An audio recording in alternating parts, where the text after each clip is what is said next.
Okay. So, mahuhuli muna tayo ng isda. Sana maganda ang huli natin. Ang cute talaga nun. Ang cute ng bear. Wait.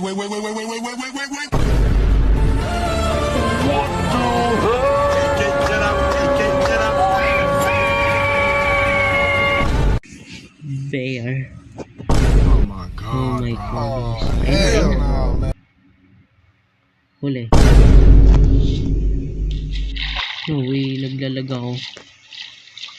Huwag naman sana. No. Ay, oo nga po pala mga kaibigan. Wait lang. Napansin niyo po ba sa mga Java, sa mga PC user na sa Java edition na ba yun? Java edition. Yung touch nila, nalalagay nila dito sa left hand. Eh, di ba sa Bedrock, bawal. Pero, paano sabihin ko sa inyo mga kaibigan na pwede ilagay yung touch sa left hand? Paano ba? I-explain ko sa inyo po mga kaibigan kung paano gumagana po yun. O, tingnan nyo po to. Wait lang. Ayun na. O, diba? Yung touch ko po, nalalagay ko na po sa left hand. At kapag po, madali na po kayo makakapagmina ng mahusay. Katulad po nito, example, ito po. Diba? Madilim po dito. Yan. Nagukay po talaga ako para dito.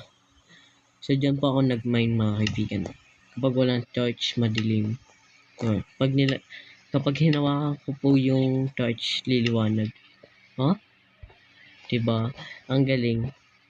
So, explain ko po sa inyo mga kaibigan kung paano gumagana yun at kung paano ilagay yung torch sa left hand.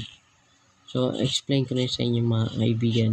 So, may ano lang at kailangan ko pa mag-edit. So, explain ko na sa inyo yung mamaya. So, kailangan ko na lang intindihan muna itong ating base or ating bahay. Hanggang dito lang po yun mga kaibigan na ilalagay ko yung aking mga taniman. Hanggang dito, siguro pati na rin dito.